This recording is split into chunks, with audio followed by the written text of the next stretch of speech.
Proverbs సామెతల గ్రంథం నుంచి దేవుడు కొన్ని మంచి మాటలు. సామెతల మంచి మాటలు నాకు ఇష్టమైన గ్రంథము సామెతల గ్రంథము.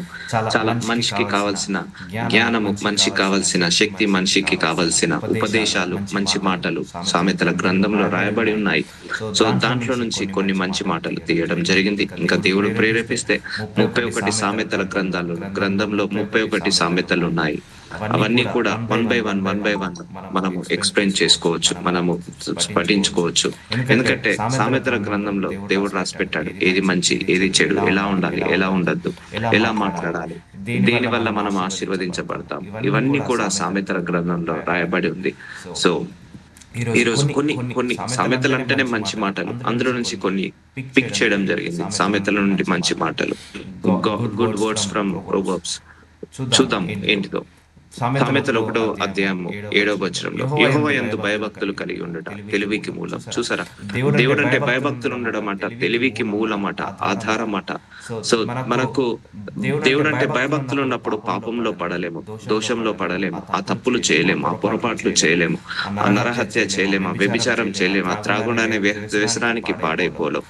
సో దేవుడు అంటే భయభక్తులు ఉన్నప్పుడు ఆ బైబిల్ చదవకుండా ఉండలేము, ప్రార్థించకుండా ఉండలేము. సో ఫియర్ ఆఫ్ గాడ్ వల్ల మనకు చాలా అనర్థాలను ఆపివేస్తుంది. ఈ లోకమంతా కూడా చెడిపోవడానికి కారణము దేవుడు అంటే భయభక్తులు లేకపోవడం వల్లనే. ఈ డ్రగ్స్ కావచ్చు, మాఫియా కావచ్చు, లేకపోతే నరహత్య కావచ్చు, వ్యభిచారం కావచ్చు, అబద్ధాలు, మోసాలు, అన్యాయాలు, అక్రమాలు, దొంగతనాలు, అత్యాచారాలు. నేను చేస్తే ఎవరు ఆపుతారు? నన్ను చూసే వాళ్ళు ఎవరున్నారు?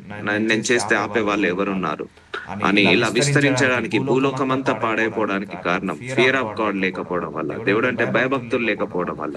దేవుడు అంటే భయభక్తులు ఉండడం వల్ల ఎంతో కొంత మనము సమాజాన్ని కంట్రోల్ చేయొచ్చు. సో ఫియర్ ఆఫ్ గాడ్ లేకపోవడం వల్ల చాలా మంది అనర్థాలు చేస్తుంటారు.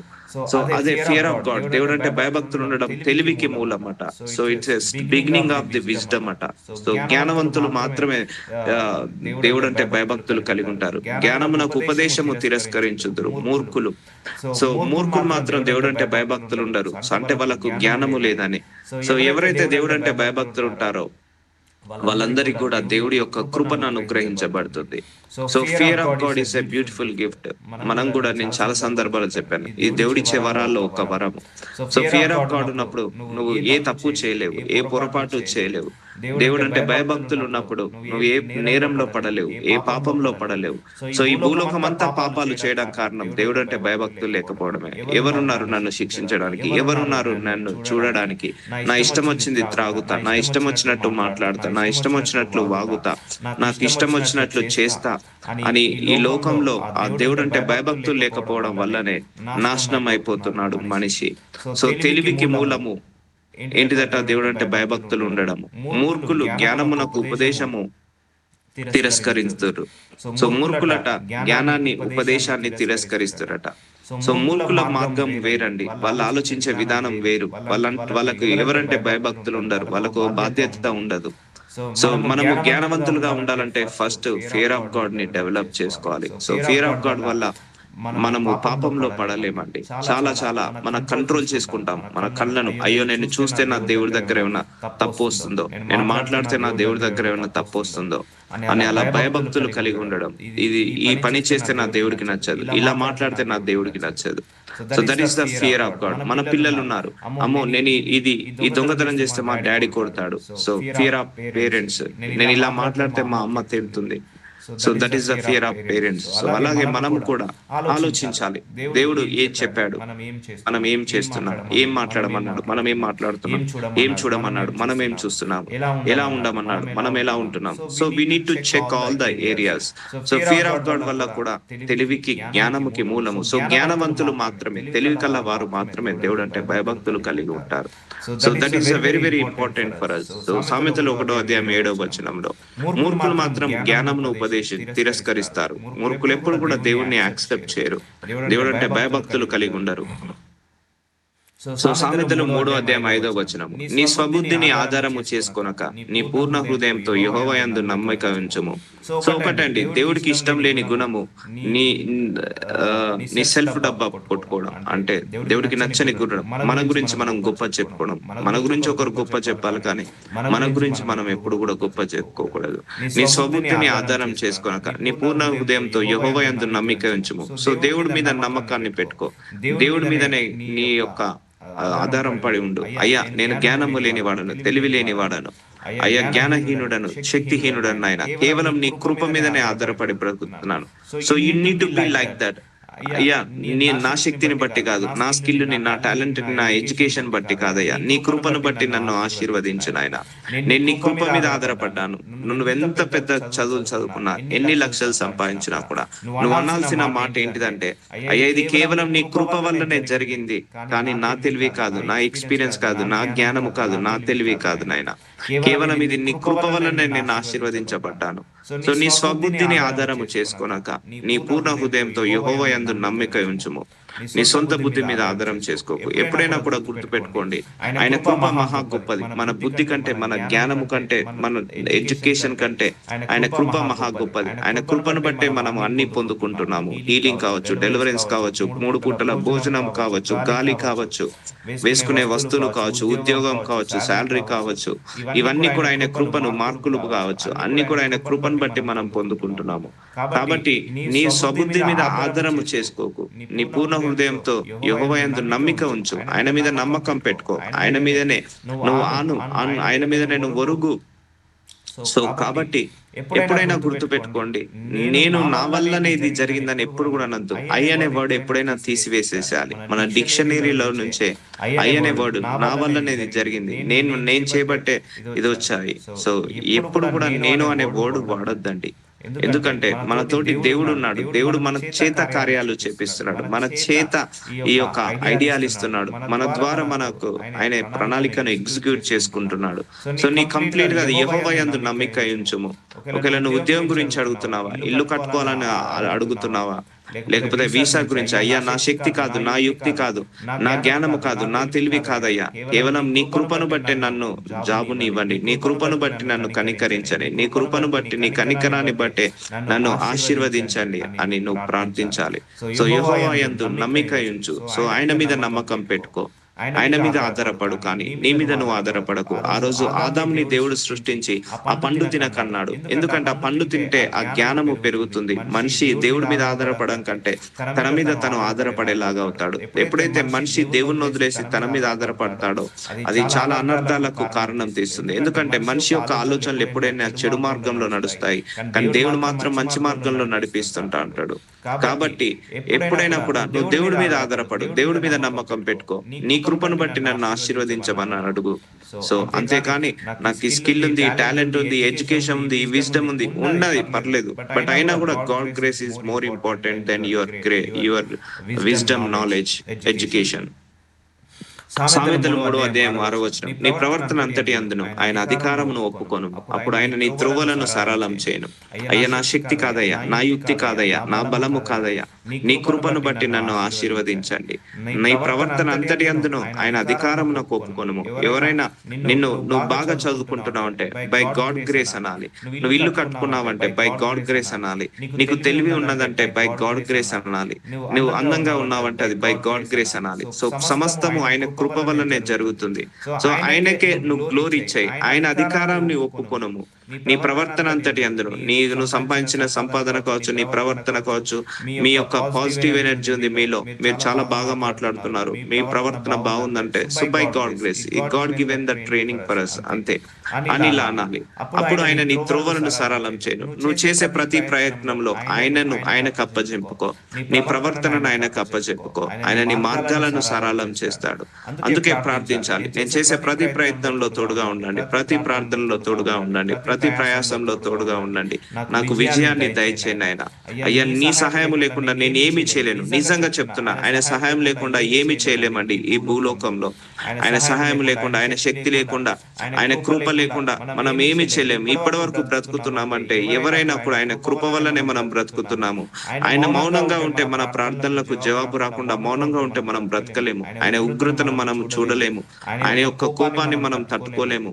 సో ఆయన కృప కనికరము మన మీద ఉన్నాయి కాబట్టే బ్రతకగలుగుతున్నాము. కాబట్టి నీ ప్రవర్తన అంతటి అందును ఆయన అధికారమును ఒప్పుకొనము. అప్పుడు ఆయన నీ త్రోవలను సరళం చేయను. నువ్వే పని చేసినా కూడా నువ్వు అయ్యా నీ చేతిలో పెడుతున్నాను, నీవే నా ముందుండి నడిపించండి, నీవే నాకు ముందుండి సహాయం చేయండి అని ప్రార్థించండి.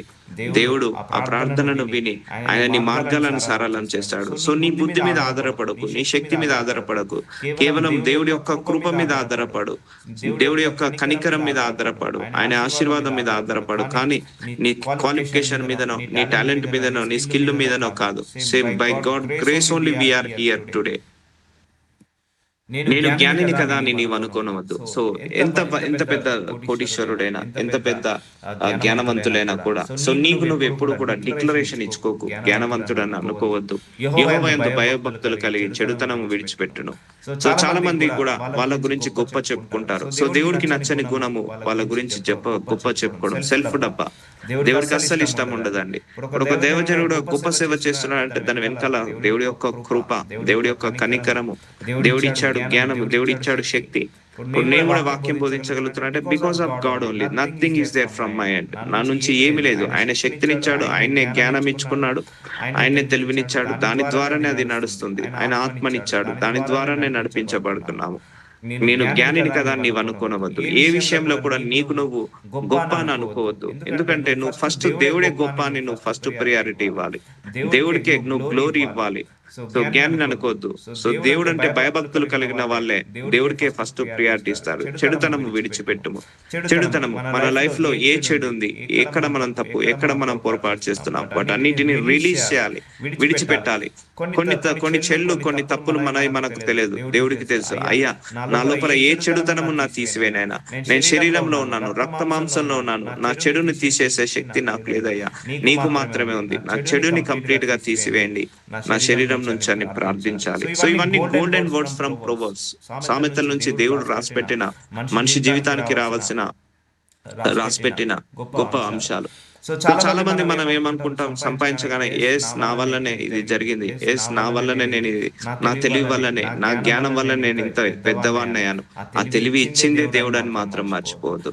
ఆ తెలివి ఇచ్చిందే దేవుడు అని మాత్రం మర్చిపోవద్దు. ఆ 100కు 100 మార్కులు వచ్చాయంటే దేవుడు నీకు ఆ జ్ఞానాన్ని ఇచ్చాడు, ఆ మెమొరీ పవర్ ని ఇచ్చాడని మాత్రం మర్చిపోవద్దు. కాబట్టి ఐ అనే వర్డ్ ఎప్పుడు కూడా తీసేసుకోవాలి. నా వల్లనే, నేను చేయడం వల్లనే అన్న వాక్యం ఎప్పుడు కూడా రాదు. నువ్వు పిల్లల్ని పెంచి పోషించగలుగుతున్నావు, దేవుడు నీకు ఆ జ్ఞానం ఇచ్చాడు, దేవుడు నీకు ఆ శక్తి సామర్థ్యాలను ఇచ్చాడు. కాబట్టి నువ్వు పెంచగలుగుతున్నావు. ఈ రోజు ఈ వాక్యం బోధించగలుగుతున్నావు అంటే దేవుడే జ్ఞానం ఇచ్చాడు కాబట్టి అది చెప్పగలుగుతుంది. కానీ ఇందులో నాదే అంటూ ఏది లేదు. నువ్వు మంచి ఉద్యోగం చేస్తున్నావు, మంచి అప్రిసియేషన్స్ వచ్చాయి, డబుల్ ప్రమోషన్ వచ్చాయి, దేవుడే ఇచ్చాడు. అందులో నీ గొప్ప నా గొప్ప ఏం లేదు.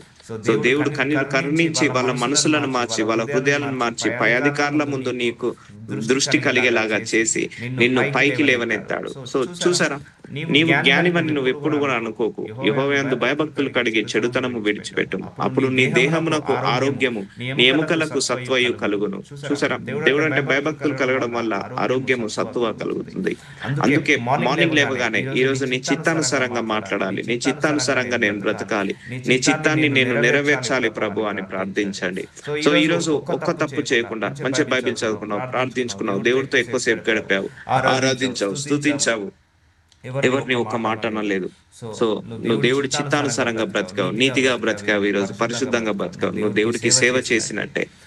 కాబట్టి ఎముకలకు సత్వయు, నీకు ఆరోగ్యము కలుగును. అప్పుడు నీ దేహముకు ఆరోగ్యము, శక్తి కలుగుతుందట. సామెతలు 4వ అధ్యాయము 23వ వచనం, నీ హృదయంలో నుండి జీవధారలు బయలుదేరును. కాబట్టి అన్నింటికంటే ముఖ్యముగా నీ హృదయమును భద్రముగా కాపాడుకుంటున్నావు. మన హృదయం నుంచి జీవధారలు, మన హృదయం అన్నిటికంటే మోసకరమైనదండి. ఏదైనా కూడా కోపమైన, ద్వేషమైన, పగైన, ప్రతీకారమైన, అహంకారమైన, గర్వమైన, స్వార్థమైన, చెడు మాటలైన అన్ని వచ్చేది హృదయం నుంచే. అందులోంచి జీవధారలు, ఒక ఎండ్లెస్ ఒక లిమిట్లెస్ ఆలోచనలు వస్తాయండి. మన హృదయంలో ప్రతి సెకండ్ కి ఏదో ఒకటి ఆలోచిస్తుంది. ప్రతి నిమిషానికి, ప్రతి గంటకు, ప్రతిరోజు కొన్ని వందల ఆలోచనలు ఆలోచిస్తుంటది మన హృదయం. జీవధారలు బయలుదేరును. కాబట్టి అన్నిటికంటే ముఖ్యముగా అంటే మన చెడు మొదలయ్యేది మన హృదయం నుంచే. కీడు మొదలయ్యేది, పాపం మొదలయ్యేది, దోషం మొదలయ్యేది. ఒక దొంగతనం చేయాలంటే ఫస్ట్ హృదయంలోనే నిశ్చయించుకుంటాడు. ఎక్కడ దొంగతనం చేయాలి, ఏ ప్లేస్ లో దొంగతనం చేయాలి, ఎలా దొంగతనం చేయాలి. ఒక వ్యభిచారం చేసే వ్యక్తి కూడా అలాగే మనసులోనే నిశ్చయించుకుంటాడు. కాబట్టి నీ హృదయంలో భద్రంగా కాపాడుకో. భద్రం అంటే ఇప్పుడు మనకు ఒక 10 తులాల బంగారం ఉంది. దాన్ని ఎన్ని ఇట్లా లాకరేసి మనం కాపాడుతాం కదా. ఒక 2 లాకర్స్, 3 లాకర్స్, మళ్ళా పాస్వర్డ్ లాకర్స్ అలా పెట్టేసి ఎవరికి కనపడకుండా కాపాడుతాము. అలాగే నీ హృదయాన్ని కూడా అలా కాపాడుకో. చెడుతనం అన్నిటికంటే ముఖ్యంగా నీ హృదయంను భద్రంగా కాపాడుకో. అన్నిటికంటే ముఖ్యంగా నీ ఆస్తి కంటే, నీ యొక్క అంతస్తుల కంటే, నీ యొక్క సంపాదించుకునే బంగారం కంటే, కూడబెట్టుకున్న ధనము కంటే నీ హృదయాన్ని భద్రంగా కాపాడుకో. సో ఇది అండర్లైన్ చేసుకోవాలి. కానీ ఎవరు కూడా హృదయాన్ని భద్రంగా కాపాడుకోరు. అందుకే సామెతల గ్రంథము చదవాలి. ఎప్పుడైనా కూడా సామెతల గ్రంథం చదివితే మనిషి పరిపక్వత చెందుతారు. సామెతల గ్రంథం చదివితే మనిషి ఆలోచించే విధానం మారుతుంది, ప్రవర్తించే విధానం మారుతుంది. This is the one golden words return in the Bible, book of Proverbs. So బైబిల్లో మంచి గోల్డెన్ వర్డ్స్ రాయబడ్డాయి ఈ ప్రోవర్బ్స్ లో. సో అట్లీస్ట్ రోజుకు ఒకసారి లేకపోతే వారానికి 2-3 సార్లు ఆ గ్రంథాన్ని మనం దర్శించాలంటే దాన్ని చదువుకోవాలి, దాన్ని మెడిటేట్ చేయాలి. సామెతల గ్రంథము మనిషి యొక్క జీవిత విధానాన్ని మార్చివేస్తుంది, జీవనాన్ని మార్చివేస్తుంది. So Proverbs is a good chapter in the Bible. So నీ హృదయం భద్రంగా కాపాడుకో. సో అందుకే నీ హృదయంలో కూడా ఎవరిని శపించకు, ఎవరిని కూడా ద్వేషించకు. నీ హృదయంలో కూడా ఆలోచనలు పాజిటివ్ గా ఉండాలి, నెగిటివ్ గా ఉండకూడదు. ఒకరి గురించి చెడుగా ఆలోచిస్తున్నావు, నీ మేనేజర్ గురించో, నీ ఇంటి వాళ్ళ గురించో, ఇమ్మీడియట్ గా ప్రార్థించుకో. అయ్యా వాళ్ళ గురించి నేను చెడుగా ఆలోచిస్తున్నానయ్యా, చెడుగా థింక్ చేస్తున్నాను అయ్యా, నా కోపంతో ఆలోచిస్తున్నాను, వాటన్నిటి నుంచి విడుదల కలిగించమని కాపాడండి. అందుకే శుద్ధ హృదయం కలగాలని ప్రార్థించండి, ప్యూర్ హార్ట్ ఉండాలని, పాజిటివ్ మైండ్ సెట్ ఉండాలని ప్రార్థించండి, డౌన్ టు ఎర్త్ నేచర్ ఉండాలని ప్రార్థించండి, ఆ హృదయాన్ని భద్రంగా కాపాడుకోవాలని ప్రార్థించండి. సో ఇక్కడ నుంచి, ఎందుకంటే దేవుడు నిన్ను ఆశీర్వదించడానికి మొట్టమొదట ఆయన చూసేది ముఖము కాదు, హృదయమే, మనస్సు మాత్రమే చూస్తాడు. అది చూసే నిన్ను ఆశీర్వదిస్తాడు. కాబట్టి ఆ హృదయాన్ని జాగ్రత్తగా కాపాడుకో.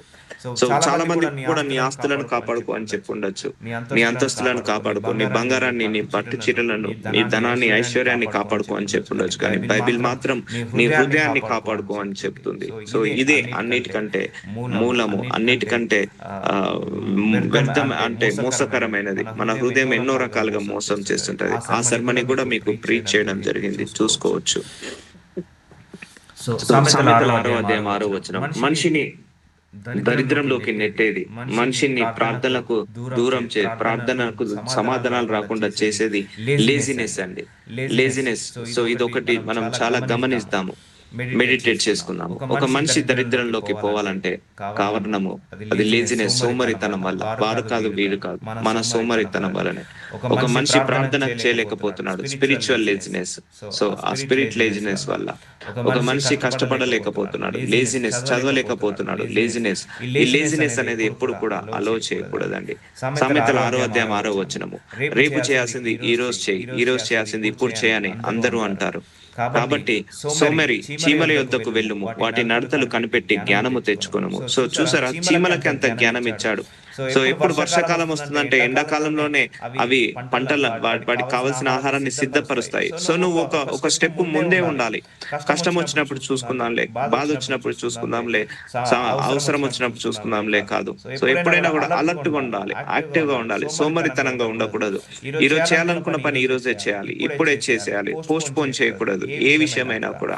సో మనిషిని దరిద్రంలోకి నెట్టివేసేది, పేదరికంలోకి నెట్టివేసేది ఈ సోమరితనమే. సో సోమరితనం వల్ల చదువుకోలేము, సోమరితనం వల్ల సంపాదించుకోలేము, సోమరితనం వల్ల మనము గొప్ప వాళ్ళము కాలేము, సోమరితనం వల్ల ఆశీర్వదించలేము. సోమరితనము అలో చేసావంటే అది మనల్ని ఏలుతుంటది, ఏ విషయంలో మనల్ని ముందుకు సాగనీయదు. సో అంధకారంలోకి నెట్టేస్తుంది. సో సోమరితనాన్ని ఎప్పుడు కూడా, లేజినెస్ ఎప్పుడు కూడా అలో చేయకండి, అలో చేయనివ్వకండి. సో లేజినెస్ వల్ల మనము గొప్ప వాళ్ళము కాలేము. సో లేజినెస్ వల్ల మనకు దేవుడి నుంచి ఆశీర్వాదం పొందుకోలేము. శ్రద్ధగా పని చేయవాడు ఐశ్వర్యవంతుడు అవుతాడు. అలాగే సోమరిపోతూ దరిద్రంలోకి నెట్టబడతాడని బైబిల్ రాసి పెట్టబడింది. కాబట్టి చీమలకి అంత జ్ఞానం ఇచ్చిన దేవుడు మనకెంత జ్ఞానం ఉండాలి. సో ఏ జీవి కూడా లేజీగా ఉండదండి. ఒక మనిషి అలా లేజీగా ఉండకూడదు. వాటికి న్యాయాధిపతి లేకున్నాను, పై విచారణకర్త లేకున్నాను, అధిపతి లేకున్నాను. సో చీమలకు ఎవరు ఉండరండి, ఒకరు చెప్పే వాళ్ళు ఉండరు. వాటికి న్యాయాధిపతి గాని, విచారణకర్త గాని, లేకపోతే అధిపతి గాని ఎవరుండరు. చీమలకు అన్ని ఒకటే మార్గంలో నడుస్తాయి. ముందట ఏ చీమ నడుస్తుంటుందో వెనకాల అవే చీమలు నడుస్తుంటా ఉంటాయి. వాటికి కావలసిన ఆహారాన్ని అవి సమకూర్చుకుంటాయి. సో చీమలకే మస్తు జ్ఞానం ఉన్నప్పుడు మనుషులకు ఇంకెంత జ్ఞానం ఉండాలి. అందుకే సోమరి తనము ఎప్పుడు కూడా మనము అలో చేయకూడదు. దానివల్ల మనం ఆశీర్వాదం పొందుకోలేము. ఆశీర్వాదాలు డిలే కావడానికి కారణం కూడా సోమరితనము. ఆశీర్వాదాలు డిలే కావడానికి కారణము మనం ప్రార్థించకపోవడము. సో ప్రార్థించకపోతే మనకు ఆశీర్వాదం రాదు. సో ప్రార్థించడం విషయంలో సోమరితనంగా ఉండద్దు. వాక్యం చదివే విషయంలో సోమరితనంగా ఉండద్దు. వాక్యాన్ని వినే విషయంలో సోమరితనంగా ఉండద్దు. So laziness it's not a good for you, good for us. So మనం ఎప్పుడు కూడా లేజినెస్ టైంకి రావాలి, టైంకి ఉండాలి, అలర్ట్ గా ఉండాలి. సో ఏ పనైనా కూడా ఆ రోజు చేయాలనుకున్న పని ఆ రోజు చేసేయాలి, పెండింగ్ పెట్టకూడదు. అది ఏ పనైనా పర్లేదు. సో మనకు మనం సెల్ఫ్ పుషెస్ చేసుకోవాలి. అవును, మార్నింగ్ లేవగానే బద్ధకంగా అనిపిస్తుంది, వండాలనిపించదు, బట్ తప్పదు, మనం వండాల్సిందే. సో ఉద్యోగం చేయాల్సిందే. సో మనము ట్యూన్ చేసుకోవాల్సిందే. కాబట్టి లేజినెస్ ఉన్న వాళ్ళందరూ కూడా ఆశీర్వదించబడలేరు. ఇప్పుడు చీమల కట్ట ఎవరు ఉండరట, చెప్పే వాళ్ళు ఎవరు ఉండరు. బట్ అవే తెలివిగా సంపాదించుకుంటాయి. అవి వేసవి కాలం మందు ఆహారము సిద్ధపరచుకును, కోతకాలమందు ధాన్యము కూర్చుకును. చూసారా, వేసవి కాలమే ఆహారము సిద్ధపరచుకుంటాయట. కోతకాలమందు ధాన్యము కూర్చుకొనును. సోమరి ఎందాక నీవు పడుకొని ఉండు, ఎప్పుడు నిద్ర లేచెదవు. సో సోమరిపోతులను దేవుడు ఆశీర్వదించరని వాక్యంలో చెప్పాడు. సో సోమరితనాన్ని ఎప్పుడు కూడా అలో చేయనివ్వకండి. సో వేసవి కాలమందు ఆహారము చీమలే ఒక స్టెప్ ముందే ఉంటాయట. నెక్స్ట్ కాలం ఏమొస్తుందో ఆ కాలానికి ముందే మళ్ళా వర్షాకాలంలో మాకు దొరకదో ఆహారం అని. వేసవి ఎండాకాలంలోనే అవి ఆహారాన్ని సిద్ధపరచుకుంటాయి. సో అదంత మన చిట్క నేలంతా కూడా కాదు. సో అంత జ్ఞానముతో చీమలు నడుచుకున్నప్పుడు మనం ఇంకెంత జ్ఞానముతో ఉండాలి. సో చీమలు కూడా చూడండి ఎంత మంచిగా ఇల్లు పుట్ట కట్టుకుంటాయో, మట్టితోటి ఇల్లు కట్టుకుంటాయో. జ్ఞానం ఇచ్చేశారు దేవుడు వాటికి. ఆహారం కూడా వాటికవే సమకూర్చుకుంటాయి. అవి ఎవరిని కూడా చేచాచి అడగవు. తెలుసా అండి, చీమలు కూడా ఏ చీమైనా కూడా వాటి ఆహారం అవే సమకూర్చుకుంటాయి. ఏ ఒక్కరిని కూడా చేచాచి అడగదు. ఎక్కడెక్కడ ఆహారం ఉంటుందా తిరుగుతుంటుంటా ఉంటది ఆహారం కోసం. సో మనం కూడా ఎక్కడ పోషణ ఉండాలి, మనం కూడా ప్రయత్నాలు చేయాలి. ఎక్కడెక్కడ ప్రయత్నాలు చేయాలి. సోమరితనం ఎప్పుడు కూడా దేవుడు బ్లెస్ చేయలేడు. సో ఆ సోమరితనం వరకు నీవు ఎందాక పడుకొని ఉండు. సో కొంతమంది పొద్దంతా పడుకుంటారు, రాత్రంతా పడుకుంటారు. సో అది కరెక్ట్ కాదు. అలాంటి వాళ్ళు ఆశీర్వదించడు. ఎప్పుడు నిద్ర లేచేదవు. So don't allow laziness. So లేవాలి, బలవంతమైన లేవాలి, చదువుకోవాలి, లేకపోతే సంపాదించాలి, లేకపోతే వాక్యం చదువుకోవాలి, బలవంతమైన లేచి ప్రార్థించుకోవాలి. ఎందుకంటే నువ్వు ప్రార్థిస్తుంటే నీలో ఉన్న లేజినెస్ పోతుంది. అలా అంతే, కానీ ఆ లేజినెస్ తో ఉన్నావు అనుకో, అలాగే పడుకొని ఉండిపోతావు. కాబట్టి లేజినెస్, ఈ రోజు దేవుడు ఇంకొక మంచి మాటలు సామెతల ద్వారా మాట్లాడుతున్నాడు. సోమరితనాన్ని అలవ చేయదు. ఇక కొంచెము నిద్రించేదాను, కొంచెము కునికేదాన్ని, కొంచెము చేతులు ముడుచుకొని పరుండేదవు నీవు అనుచుందువు. కొంతమంది అంటారు, ఇంకో 2 minutes పడుకుంటా, ఇంకో 5 minutes పడుకుంటా, ఇంకో గంట సేపు పడుకుంటా, ఇంకో 2 గంటలు పడుకుంటా, ఇంకాసేపు కులుకుతా, ఇంకోసేపు పడుకుంటా, ఇంకోసేపు చేతులు ముడుచుకొని పడుకుంటా అని నువ్వు అనుకుందువు. అప్పుడు అందుచేత దోపుడుగాడు వచ్చినట్లు దారిద్రము నీ యొద్దకు వచ్చును, దారుడు వచ్చినట్లు లేమి నీ యొద్దకు వచ్చును. చూసారా, లేమితనము రావడానికి కారణం సోమరితనము, దారిద్రము రావడానికి కారణము సోమరితనము. దోపుడుగాడు వచ్చినట్లు, దోపుడుగాడు ఎలా వస్తాడు? సడన్ గా అటాక్ అయిపోతాడు. ముందు నుంచి వస్తాడా, వెనక నుంచి వస్తాడా, వెనకాల నుంచి వస్తాడా, పక్క నుంచి వస్తాడా? కాదు. ఇప్పుడు మనమే ఒక రోడ్డు మీదకి వెళ్తున్నాము, ఒక దొంగతనం చేసేవాడు సడన్ గా అటాక్ అవుతాడు. సో ఎటు నుంచి వస్తాడో తెలియదు. అలాగే నీ దరిద్రం కూడా ఎలాగో వస్తుందో తెలియదు. బికాస్ ఆఫ్ ద లేజినెస్ వల్ల పవర్టీ పెరుగుతుంది. సో పేదరికం పెరిగేది లేజినెస్ వల్ల. కొంతమంది ఈ ఏజ్ లో కూడా చూడండి, కొంతమంది 70-80 ఏజ్ లో కూడా రాజకీయ నాయకులు వాళ్ళు సీఎం కావాలని, పిఎం కావాలని వాళ్ళు ఆశపడుతున్నారు, ప్రయత్నిస్తున్నారు. సో ఎందుకు? వాళ్ళకి లేజినెస్ లేదు కాబట్టి. ముఖ్యంగా యంగ్ స్టార్స్ లేజినెస్ గా ఉండకూడదు. ఏ టైంలో చదవాల్సింది, ఏ టైంలో జాబ్ చేయాల్సింది, ఏ టైంలో ఉద్యోగం చేయాల్సిన టైంలో ఉద్యోగం చేయాలి. సో లేజినెస్ దరిద్రాన్ని నీ యొద్దకు తీసుకొస్తుందట. ఆయుధదారుడు వచ్చినట్లు లేమి నీ యొద్దకు వచ్చును. చూసారా, లేమి, దరిద్రము, పేదరికము, ఫెయిల్యూర్స్, రిజెక్షన్స్ అండ్ ఆశీర్వదించబడకపోవడానికి ముఖ్యమైన కారణం ఏంటిదట? లేజినెస్ అట. సోమరితనాన్ని ఎప్పుడు కూడా మనము అలో చేయకూడదు. సో ఆ సోమరితనం పోవాలంటే ప్రార్థించాలి. కొన్ని సందర్భాల్లో మనకు కూడా వస్తుంటది, అయ్యా ఇప్పుడు చేద్దామా. So it's started, it's beginning, రేపు చేద్దాంలే. So you are postponing your work, that is the laziness. లేదు, ఎలాగైనా ఇప్పుడు నేను చేయాల్సిందే, ఎలాగైనా నీకు నువ్వు సెల్ఫ్ గా చేసుకోవాల్సిందే. ఆ సెల్ఫ్ స్పిరిట్ దేవుడు మనకి ఇచ్చాడు. ఆత్మ నిగ్రహం అనే ఆత్మను మనకి ఇచ్చాడు. ఆశ నిగ్రహం, సెల్ఫ్ కంట్రోల్ స్పిరిట్. సో నిన్ను నువ్వు కంట్రోల్ చేసుకో. సోమరితనం నిన్ను కంట్రోల్ చేయకూడదు. కాబట్టి దారిద్రము రావడానికి కారణము ఎవరట? సోమరితనం అట. లేమి రావడానికి కారణం ఎవరు? సోమరితనం. ఆ సోమరితనాన్ని జయించినప్పుడు ఈ లేమితనాన్ని జయించవచ్చు, దరిద్రాన్ని జయించవచ్చు. అందుకే ఫారెన్ కంట్రీస్ లో చూడండి, వాళ్ళు మార్నింగ్ వెళ్ళేస్తారు, వాళ్ళ పని వాళ్ళు చేస్తారు. అక్కడ కంట్రీలో ఎవరిని కూడా లేజీగా ఉండనివ్వదండి. నలుగురు ఉంటే నలుగురు సంపాదిస్తారు, 10 మంది ఉంటే 10 మంది సంపాదిస్తారు. కానీ ఇక్కడ ఒక్కరుంటే 10 మంది కూర్చొని తింటారు. So laziness. సో కొన్ని కంట్రీస్ లలో లేజీగా ఉండే వాళ్ళు, సంపాదించని వాళ్ళు, చదవని వాళ్ళను ఆ కంట్రీలో కొంతమందిని అలౌ చేయలేరు, ఇంటికి పంపించేస్తారు. హోమ్ కంట్రీస్ కి వెళ్ళిపోండి అని. సో ఆ కంట్రీస్ లో సంపాదిస్తేనే కానీ వాళ్ళు బ్రతకలేరు. సో అలా ప్రిపేర్ చేసి పెట్టింది కంట్రీ, లేజినెస్ గా ఉండకుండా. So laziness it's a danger. మన ప్రార్థనలకు జవాబు రాకపోవడానికి కారణం కూడా లేజినెస్, అంటే ప్రార్థించకపోవడం వల్లనే. సో అంధకారంలోకి నెట్టేదే మన సోమరితనము, దరిద్రంలోకి, లేమితనంకి నెట్టేదే మన సోమరితనం. సో కష్టపడాలి, పని చేసుకోవాలి అన్న వాళ్ళకు దేవుడు తప్పగా తోడుంటాడు. ఒకటే గుర్తు పెట్టుకోండి, మీలో మన సంకల్పము గట్టిగా లేకపోతే దేవుడు కూడా ఏమి చేయలేడు మన లోపల. సో 99% నీ ప్రయత్నాలు, 100% నువ్వు ప్రయత్నించు, దేవుడు అప్పుడు తోడుగా ఉంటాడు. కానీ ప్రయత్నించకుండా నాకు ఇది కావాలి అది కావాలంటే దేవుడు తోడుగా ఉండలేడు. నీ ప్రార్థన ఎంత పవర్ గా ఉంటుందో నీ ప్రయత్నాలు కూడా అన్ని రకాలుగా చేయాల్సిందే. సో ఏ దైవజనుడికైనా, ఏ విశ్వాసికైనా కూడా సోమరితనం ఉండకూడదు. సోమరితనంగా ఉంటే ఆ పరిచర్య వర్ధిల్లలేదు, ముందరికి సాగలేదు. So don't be laziness. ఏ విషయంలో అయినా కూడా ఉండకూడదు. పంట పండాలి, సో లేచి చేయాల్సిందే, కష్టపడాల్సిందే. ఓకే, ఆరోగ్యం బాగాలేనప్పుడు మనము ఉండడం వేరు, కానీ ప్రతిరోజు కూడా 24 గంటలు పడుకొని, ఇప్పుడు చాలా మంది కూడా 12 గంటలు 14 గంటలు పడుకునే ఉంటారు. ఈవెన్ కుకింగ్ కూడా చేయరు కొంతమంది హౌస్ వైఫ్లలో కూడా. So that is a laziness. బయట నుంచి పార్సల్స్ తెచ్చుకోవడం, బయట నుంచి ఫుడ్ ప్రిపరేషన్ చేసుకోవడం, ఫుడ్ కొనుక్కొని రావడం. So that is the laziness. So నువ్వు చేయాల్సిన పని కంపల్సరీ చేయి. అది ఉద్యోగమైనా చిత్తశుద్ధితో చేయి, లోపం లేకుండా చేయి. ఇంటి పనైనా, వంట పనైనా చిత్తశుద్ధితో చేయి, లోపం లేకుండా చేయి. దేవుడు నువ్వు చేసే కష్టాన్ని బట్టి ఆశీర్వదిస్తాడు, కానీ నువ్వు పడుకునే బట్టి కావచ్చు, నీ నిద్రను బట్టి కావచ్చు, ఆయన ఆశీర్వదించలేడు. కాబట్టి ఏ విషయంలో కూడా నువ్వు మంచి గుడ్ వైఫ్ గానే ఉండు, కానీ సోమరి వైఫ్ గా ఉండద్దు. మంచి ఎంప్లాయ్ గా, మంచి గుడ్ ఎంప్లాయ్ లాగానే ఉండదు, కానీ లేజీ ఎంప్లాయ్ లాగా ఉండకూడదు. ఒకవేళ చేయలేకపోతున్నావా, జ్ఞానం ఇవ్వమని అడుగు దేవుణ్ణి, ఆరోగ్యం ఇవ్వమని అడగండి. సో ఇవన్నీ సామెతల్లో మనిషి యొక్క జీవితాన్ని గురించి రాయబడింది, మనిషి యొక్క జీవితానికి కావలసిన వాటి గురించి రాయబడింది.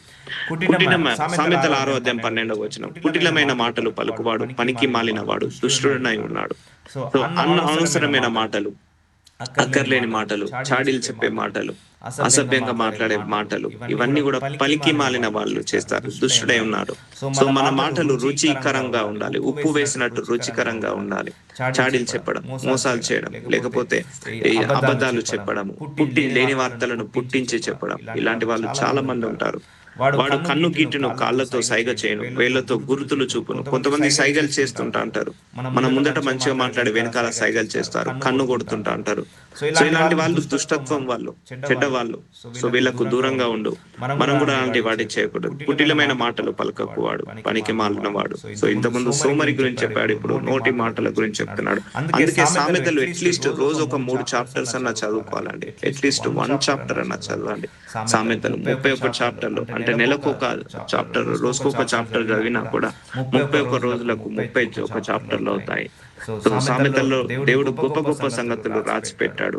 మనిషి ప్రవర్తన గురించి, మనిషి బిహేవియర్ గురించి, మనిషి యొక్క తెలివి గురించి, మనిషి యొక్క జీవనం గురించి, గమ్యాన్ని గురించి, అన్నిటి విషయం మనిషికి ఏం మంచి మాటలు కావాలో అవన్నీ కూడా రాసి పెట్టింది. ఇవన్నీ మన తల్లిదండ్రులు చెప్పకపోవచ్చు, మన గురువులు చెప్పకపోవచ్చు, ఇవన్నీ మంచి మాటలు. కానీ బైబిల్ మాత్రం చెప్తుంది ఇవన్నీ కూడా మనం చేయాలని. సామెతల 6వ అధ్యాయం 14 వచ్చాం. వాని హృదయం అతి మూర్ఖ స్వభావం గలది, వాడు ఎల్లప్పుడూ కీడుని కల్పించుచు జగడములు పుట్టించును. సో ఒకటి, ఇలాంటి వాళ్ళు లోకంలో చాలా మంది ఉంటారండి. హృదయం అతి మూర్ఖ స్వభావం గలది, కీడు కల్పించు, జగడములు పుట్టించు, గొడవలు చేసేవాళ్ళు, అల్లర్లు చేసేవారు, వాళ్ళ గురించి వీళ్ళ గురించి చెప్పి ఇద్దరి మధ్య పుట్టించేవాళ్ళు. సో వాళ్ళంతా కూడా నోటి మాటల ద్వారా బ్రతికే వాళ్ళు ఉంటారు. సో అలాంటి వాళ్ళకు దేవుడు తప్పకుండా న్యాయ విమర్శనిస్తాడు, ఒక జడ్జిమెంట్ ని ఇస్తాడు. కాబట్టి మనము మంచి మార్గంలో నడుద్దాం, మన కళ్ళను జాగ్రత్తగా కాపాడుకుందాం, మన ఒళ్ళుని జాగ్రత్తగా కాపాడుకుందాం, మన నోటిని జాగ్రత్తగా కాపాడుకుందాం. సో ఎలా పడితే అలా మాట్లాడకుండా, ఏది పడితే అది మాట్లాడకుండా, సో మంచి నీటిగా మాట్లాడదాము, పరిశుద్ధంగా మాట్లాడదాము. సో దాని ద్వారా దేవుడి యొక్క గొప్పతనాన్ని మనము చాటి చెప్దాము. మన ప్రతి మాటలో క్రీస్తు కనపడాలి, ప్రతి ప్రవర్తనలో క్రీస్తు కనపడాలి. కాబట్టి ఆపద వాని మీదకి హఠాత్తుగా వచ్చును, వాడు తిరుగు లేకుండా ఆ క్షణమందే నలగొట్టబడును. చూసారా, ఈ గాసిప్ చెప్పేవాళ్ళు, ఇతరుల గురించి చెడుగా మాట్లాడే వాళ్ళు, ఇంతకుముందు సోమరి వల్ల ఏమవుతుందన్నాడు దేవుడు, లేమితనం వస్తుంది, దరిద్రం వస్తుందట. కానీ ఇలాంటి వాళ్ళ మీదకి నోరు ఎలా పడితే అలా మాట్లాడు, కుటిలమైన మాటలు పలుకువాడు పనికి మాలిన దుష్టుడై ఉన్నాడు.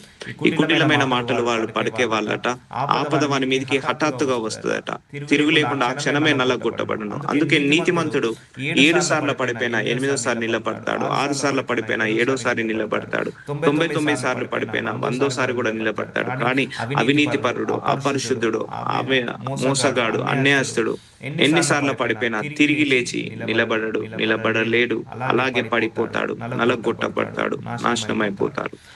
సో చూసారా, మన లేజినెస్ మనల్ని నాశనం చేస్తుంది, మన నోటి కుటిలమైన మాటలే మనల్ని నాశనం చేస్తుంది.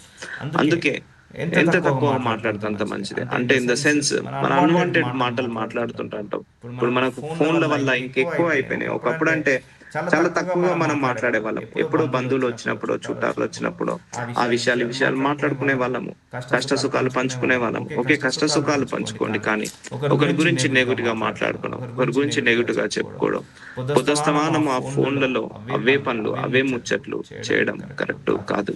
సో బైబిల్ ఏమంటుంది, చెప్పడం వరకే బైబిల్ పని, నా పని కూడా చెప్పడం వరకే. వాళ్ళు చేసేవడం మాత్రం మన చేతిలోనే ఉంటుంది. సో కాబట్టి వాళ్ళ మీదికి ఆపద హఠాత్తుగా వస్తుందట. సో సామెతలు 6వ అధ్యాయము 16వ వచనం, యెహోవాకు అసహ్యమైనవి 6 గలవు, 7 ఆయనకు హేయములు గలవు. సో దేవుడికి ఇష్టం లేని ఏంటిదో మనం చూద్దాం. 6 ఆయనకు నచ్చవట. సో అహంకార దృష్టియు, సో అవేవనగా అహంకార దృష్టి. కొంతమంది కళ్ళల్లోనే పొగరుంటుంది, గర్వం ఉంటుంది. నేను డబ్బు సంపాదించాలని, నా జ్ఞానం ఉన్నదని, నేను పరిచర్య చేస్తున్నానని. లేకపోతే గర్వము, అహంకార దృష్టియు, కళ్ళలాడు నాలికయ్యు. సో అంటే ఏది పడతా మాట్లాడు, గొడవలు పెట్టే నాలిక, ఇతరుల మీద చాడీలు చెప్పే నాలిక. నేను మంచిదాన్ని, ఇతరులే చెడ్డవాళ్ళు, నేను మంచోన్ని, ఇతరులు చెడ్డవాళ్ళు అలా కళ్ళలాడు నాలికయ్యు, నిరపరాధులను చంపు చేతులను, ఇతరులను అన్యాయంగా అక్రమంగా చంపే చేతులు. దేవుడికి ఇష్టం ఉండేట అహంకార దృష్టి, గర్వము, అహంకారము, పొగరు. అలాగే నాలికతోటి మనము పుట్టించి చెప్పడం వార్తలను, ఇతరుల గురించి నెగిటివ్ గా మాట్లాడడం, ఇతరుల గురించి నెగిటివ్ గా చెప్పడం, ఇవన్నీ కూడా దేవుడికి ఇష్టం ఉండదు. నిరపరాధులను చంపు చేతులను, దుర్యోచనలు యోచించు హృదయంను. సో హృదయంలో చెడు ఆలోచనలు, వాళ్ళు నాశనం అయిపోవాలి, వాళ్ళు అన్యాయం అయిపోవాలి, సో వాళ్ళు పాడైపోవాలి, సో వాళ్ళు బతికుండకూడదు, సో వాళ్ళు సర్వనాశనం కావాలి. సో దుర్యోచనలు యోచించు హృదయము, కీడు చేయటకు త్వరపడు పరుగులెత్తు పాదములను. సో కొన్ని వెళ్ళకూడని ప్లేస్ లకు వెళ్ళకూడదు. సో ఆల్కహాల్ ప్లేస్ లకు కావచ్చు, డ్రగ్స్ ప్లేస్ లకు కావచ్చు, లేకపోతే పబ్స్ కావచ్చు. సో కీడు చేయుటకు త్వరపడు పరుగులెత్తు పాదములను, లేని వాటిని పలుకు అబద్ధ సాక్షియు, అన్నదమ్ములలో జగడంలో పుట్టించువాడును. అంటే ఒకరి మీద ఒకరు జగడంలో పుట్టించడం, ఒకరు లేనప్పుడు ఒకరి గురించి చెడుగా మాట్లాడడం, వాళ్ళకు వీళ్ళలో గొడవలు పుట్టించడం, అబద్ధములాడు, సాక్ష్యము, అబద్ధ సాక్ష్యాలు, వాడు చేయకున్నా చేశాడని చెప్పడం, డబ్బు తీసుకొని, ఇవన్నీ కూడా దేవుడికి నచ్చని విషయాలట. సో ఇవన్నీ సామెతల గ్రంథంలో రాయబడినదండి. ఇవన్నీ చదువుకొని, ఓహో నేను ఇక్కడ తప్పు చేస్తున్నానా? ఎవరిని అడగండి, 100% నేనే తప్పు చేయను, నేనే పొరపాటు చేయను, నేనే పాపం చేయనని అందరికి డిక్లరేషన్ ఇస్తారు. కానీ బైబిల్ ఓపెన్ చేస్తే 1,00,000 తప్పులు మనం దేవుడికి ఎదురుగా చేస్తున్నాము. దేవుడికి విరోధంగా కొన్ని కోట్ల తప్పులు చేస్తున్నాము సంవత్సరానికి. సో కాబట్టి మనకు మనం ఎప్పుడు కూడా నీతిమంతులుగా అనుకోవద్దు, మనకు మనం ఎప్పుడు పరిశుద్ధులుగా అనుకోవద్దు. సో ఇవన్నీ గుణాలు మన అందరిలో ఉన్నాయి. మన గుణాలన్నీ కూడా యోచించు, దుర్యాలోచనలు యోచించు గుణం, అది కూడా దేవుడికి నచ్చదంటున్నాడు. దేవుడికి నచ్చనప్పుడు నువ్వేం చేస్తున్నట్టు? దేవుడికి విరోధంగా నువ్వు పాపం చేస్తున్నట్టే కదా. ప్యూరిఫైడ్, పరిశుద్ధపరచుకో, ప్యూరిఫైడ్, క్లీన్ చేసుకో, మనసులను, ఆత్మలను, ఆలోచనలను క్లీన్ చేసుకో. Renew your mind set.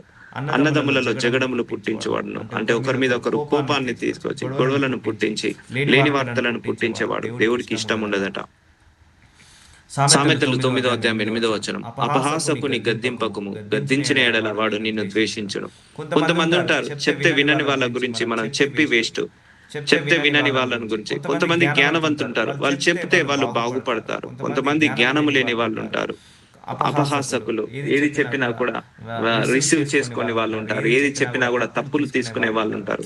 వాళ్ళని గద్దించకు, వాళ్ళకి చెప్పాల్సిన అవసరం లేదు.